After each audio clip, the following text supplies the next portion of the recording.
Facebook and YouTube world. This is Nicole with the B Major team of eXp Realty, and I have with me Miss Dorann, and she has the wonderful privilege of joining me today, and we are going to discuss all things creative because she is one of the most creative people I have ever met. And we're just going to talk a little bit about who she is, her business, her why, and I just want to introduce you to her. So thank you for joining me today. Thank you for having me. This is going to be exciting. So if you do hop on, feel free to give us a thumbs up, some love. If you want to make a comment, do so. We'll see them after the broadcast and we'll say hi to you. So if you can't join us today, of course, catch the replay. Always like to begin our Featured Friday interviews with just a little background of who you are and just all the things about your family, your background, all that goodness. Awesome. Well, I am a native Floridian. My dad was born and raised in Port St. Joe. His family was here for probably 100 years. He still has a sister who's alive. There was 8 of them, if you can imagine. Yeah, and he was the youngest boy. He has a younger sister. My mother was a Florida transplant. Her parents owned a gift shop in the Florida Keys. And that's where my parents met. My dad was a shrimper. So that's where they met. And so I've lived here in Port St. Joe off and on my whole life. My parents split up when I was younger, and I ended up living for a time in Michigan, where my mother was from. But we came back in 1990. And I've been here pretty much since then, except a little stint in Georgia for a while. I lived in Georgia for a little bit. But my daughter and I moved back in 2010, and I went to work for a wedding company. I've been a floral designer for about 30 years. I started when I was 15. Wow. And so when you're in the floral industry, there's just certain paths that just sort of naturally kind of happen. And weddings were one of those things for me. When I was in Georgia, I worked for a company that did a lot of weddings. And so I had a knack for it, I guess. And so when I moved here, it was the perfect fit. I found a company that needed a floral designer, and I learned how to do destination weddings. So, and then in 2011, things happened with that company, and I ended up opening my own. So that's where we are now. So you've had your own company for the now 11 years. 10 years. Actually, it was 2011 when everything kind of went sideways, but I opened my own in 2012. Okay. And it was actually last month was 10 years. Wow. Well, congrats. That's a huge milestone. I mean, that's pretty awesome. It's a big one. You started doing floral at 15. I did. Where I lived in Michigan, we had this fantastic program in high school. You could get vocational degrees in high school. So I went your junior year, senior year of high school. If you had enough high school credits, that you could go high school half the day, vocational school the other half.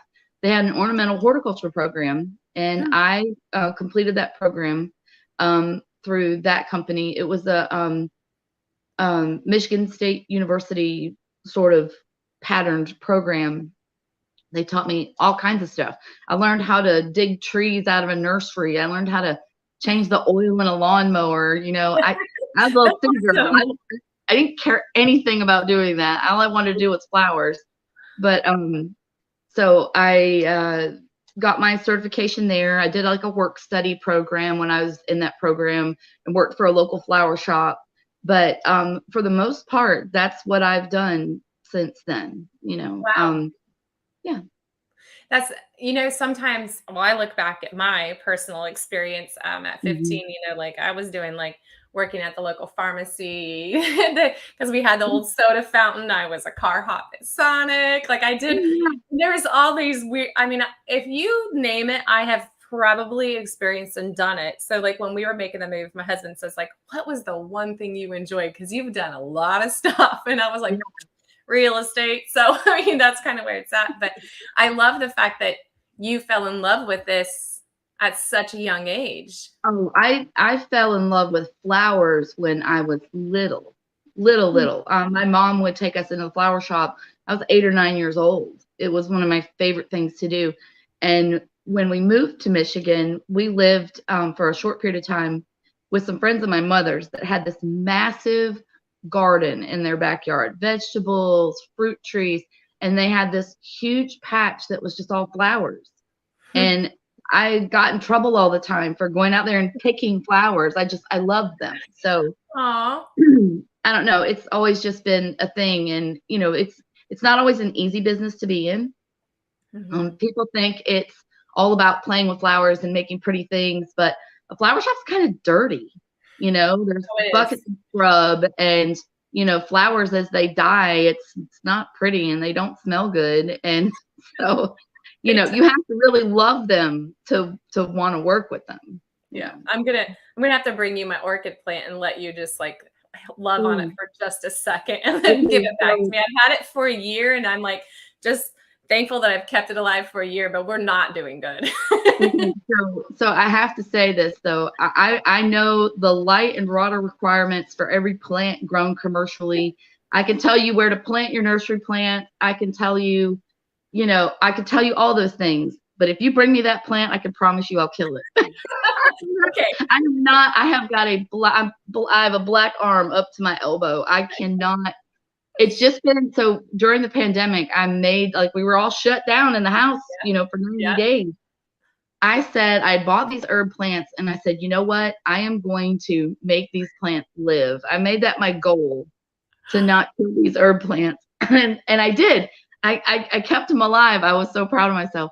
And now I've got a cute little succulent garden. But I think the reason why I've done good with those is because you don't have to do anything. You don't have to do anything.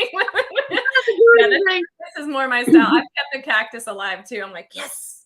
Yeah, exactly. Like I'm so proud of myself. But if somebody gave me a peace lily, I can promise you, it upsets my mother because my mother has got. She can grow anything out of nothing. I mean, you can give her a leaf, you know, and she's gonna turn into a plant. And I don't have that ability. All right, you know, so pretty. Keep the orchid at home. Yeah, do that. Well, so for those who are watching, can you give like an overview of like the menu of services that you do offer? That would be Absolutely. Awesome. So, you know, first and foremost, you know, we do florals, you know, all kinds. And, you know, a year ago, we sort of made a shift in our business. We don't do daily deliveries anymore. I had to make a choice. And I knew that someday I was going to have to make a choice of some kind. But I knew that one part of my business was going to get bigger than the other. Yeah. And to serve any of them in a fair way or in a, you know, an excellent way, I knew I was going to have to make a choice. And that was our wedding business just grew. So we do flowers for weddings and events. But also we rent equipment, tables, chairs, linens, lighting, decor, anything you would need to have an event. We also do planning services.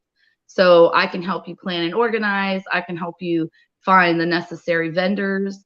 I can help you come up with a concept, with design, with logistics, you know, and with the execution of all of that. You know, we provide day of services. We provide cleanup services. We provide setup services. Yeah, we provide all of it. So, so yeah.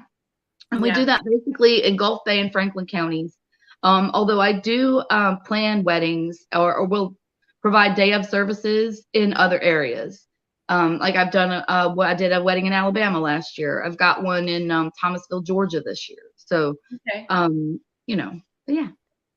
So is the majority of your business like Joe and Jane they're coming down here with their family and they're staying at the beach and they want to have a wedding and they ask you like who to cater? Like, is that the whole shebang that you're talking about? Like okay. Yeah. And probably I'd say at least a good 90% of our events are destination weddings and they are focused in some way around the beach. Yeah. About 90% of them. It's an amazing place. I mean, I think it is. I mean, we are in one of the best areas to have that because And you And don't really have to fight too big of a crowd. I mean, I think everyone like can recognize when you've got a wedding set up and you see it, you're like, oh, you kind of stay away and give them their privacy. So yeah, the people that come to Gulf County, that come to our area are I don't know, they're a different kind of person. They're a special kind of person. The people that end up staying here and living here, they're friendly, they're accommodating, and absolutely they see that. And so many times someone will see us setting up and they'll go, oh, can we help? Can we come help? Y'all need anything? We're staying right over there. I mean, so awesome. people are so nice. And fortunately, our local government has made it very conducive for people to have events here. We don't have a lot of the restrictions that other places have. And I think it's because our providers that provide services here are very respectful of property owners and of things, of the beach, of our areas. We don't have a lot of problems here, and I think it's because our professionals care about the area. I know I care about the area. I want to leave it like I found it, or better than I found it. So exactly. That we're very fortunate to be able to do this where we do this. I love that. That's awesome. So I have another quick question for you.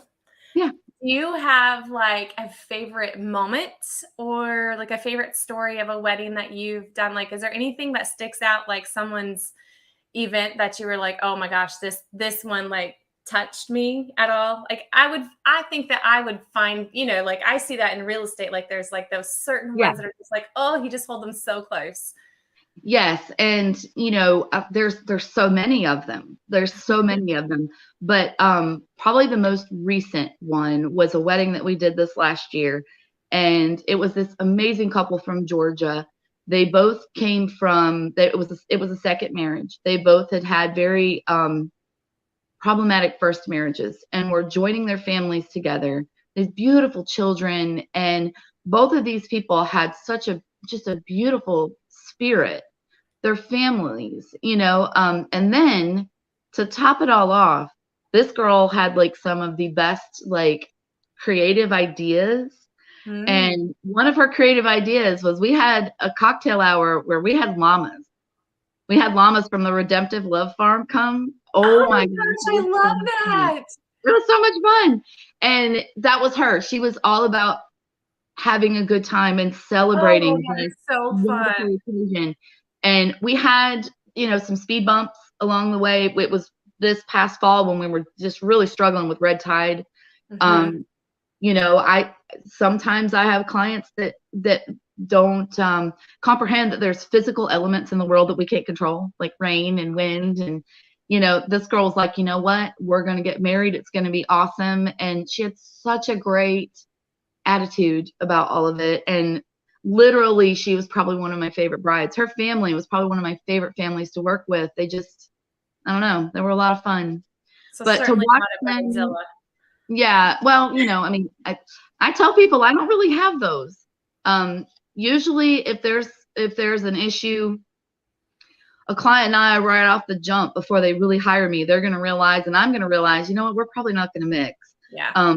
But what I do have a lot of is groomzillas or momzillas or sisterzillas. I get a lot of that, but I might have been a sister Zillow when my sister got married. I wanted it to be so perfect. Exactly. And I know the vast majority of where they're coming from. Yeah. They're coming from a place of love. They're coming from a place of, they want it to be perfect. And I appreciate that. But yeah, that was probably one of my, I mean, I don't typically cry at weddings. I cried at their weddings, and I don't typically watch them because I have other things to do, so once I get the bride down the aisle, but I watched their wedding because they were so sweet. And when you're with people that have that, and I think that's something that our area has to offer too, is the reason I think we get those kind of people is that this is the energy that we are presenting. That's the stuff that we start attracting. And I used to think that stuff was hogwash, until it like presented itself in front of me so clearly. And, you know, Yeah. it's so important that I think you're going to naturally attract that because that's who you are. And Yeah. so, I mean, that makes sense. Oh, I totally believe in that. But I was like you too. I always thought that what a bunch of garbage. That's so crazy. But no, I mean, it makes sense. Our natural world is that way. You know, you see that in nature. You see that everywhere. What you put out is what you attract. And so, Yeah. I try really hard to, you know, put out what I want to attract back. Exactly. Awesome. Well, that's great. So I asked this of the last couple of my Featured Friday interviews. So, I mean, you've lived here a while. And I know that I have like these certain things that I love to do. Like there's a few things that this is our area. So if you had a perfect day in the Gulf Bay, Franklin counties area, like the Forgotten Coast area, what would be some of the things that you would definitely make sure that you do? Oh gosh. I know. I spend a lot of time on the beach, but most of it is professional. I don't, these days I don't get to do a lot of recreation on the beach, but I guess probably if I could combine, we took a boat ride with a friend of ours, Kevin Lanier, that has Casey Sport Fishing. Yeah. He took us on just a boat ride. We didn't fish. I think I'd start the day with brunch in Apalachicola, and then we'd meet up with Kevin and go on a boat ride. And then somehow I would want to go fishing. That's one of my favorite things to do. And I would probably want to end the night with my friends at the Lookout Lounge. That'd probably be what I'd want to do. Awesome. I feel like it'd probably be my perfect day, I guess. That's awesome. I love that. And if you do like to fish, we need to talk Swivel Sisters after this. So, you know, it's so hard. I wanted to, because several of my friends are in Swivel Sisters, and I would love it. It's so hard for me to commit to anything that is extracurricular. Yeah. It's so hard for me sometimes. Because it's not as much commitment as you think. Well, good then. So we'll talk. Yeah, we'll talk. Yeah, Kevin took us on this boat trip that day. We went, it was last summer, maybe the summer before. He took me, I've never seen the point of the Cape, the tip of the Cape. Oh. That was so cool. He took my husband and I both. It was the neatest thing. And I loved seeing the whole area from that perspective. You know, it was fun, you know, because this place is so deep in my heart. You know, I love this place, and seeing it like that was pretty cool. I'd never seen it like that before. It is. It's really neat out there. It's one of my favorite things to do too. Oh, yeah. And it's only accessible by boat, so you feel like you're kind of like, oh yeah. It's really. If you're watching this and you've never been to the very tip of the Cape, like make sure you get that done. Like just put that on the agenda. Things to do. You have to. And you know, there's so many boat services that'll do that. That'll just take you, you know, there's places now where you can rent boats. Yeah, you can rent them and just follow along the side and just go. Yeah, it's great. Well, so a couple other last questions I have for you. Has there been anyone that you feel is influential? Has there been any like one person that has stuck out in your life that has been like, you know what, this person really helped guide me to where I am? That's a tough question because I'm sorry. No, it's okay. Because there's been so many people that have planted a seed in me that grew, you know, that were good examples for me. I'm gonna cry. It happens. Yeah, but I tell you, the person who believed in me more than anyone was my uncle Bob. Nice. Without him, I wouldn't have my business. He helped me. He believed in me, and he doesn't treat me like a girl. You know, he showed me how to use power tools. I mean, when we rented the building that where I'm at, we had to completely gut it. It had not been used for over 20 years. It had been a carpet store. There were still carpet samples and blinds in there, and we had to do a complete gut job. And my dad and another uncle helped us do the work, but my dad didn't want me even picking up a hammer. Girls don't do that, you know. But when my dad and my other uncle would leave, my Uncle Bob taught me how to use a chop saw and, you know, let me up on the scaffolding, and I was drilling things. But, you know, he's always supported me and believed in me. That's awesome. Yeah, there's a group of people that I'm with that I did this like weekend adventure. And the one thing he said when we started, he says, I don't care if you're male or you're female. Yeah. You have the same qualities. You have the same abilities within you. And you ladies, don't ever let anyone tell you that you can't because of your particular, you know, your gender. Like, it doesn't mean that. And it's empowering when especially when a man can stand behind you and like, I've got you, girl, like, we're going to go, you know? So that's awesome. That's beautiful. And he's been that way, you know, he's probably been the best example of an entrepreneur as well, you know, and so he's always been a role model from that perspective. And, you know, there were times he was really the only supportive person in my life that, you know, was like, you know, yeah, I know business is rough right now, but push through, you know, and, and I have to credit him for all of that, you know. So. Well, and you have a drive within yourself as well. So. Oh, absolutely. Oh, absolutely. Without a doubt, you have to. Oh my gosh, you have to. You have to. Yes, ma'am. You cannot sit back and own your own business. You won't for long. You know, you won't for long. But I could definitely say that. I don't know. I couldn't have done it without him. Thank you for sharing that. That was beautiful. I want to meet him. Oh, you would love him. You would love him. They live out at Indian Pass. I mean, they live the dream. They have got a gorgeous home out there that he built, and you know, yeah, him and his wife, they're both very special people. That's awesome. All right. Well, the last question, and maybe the most important, is if someone wanted to get a hold of you for event services, what's the best way that they can get in touch with you?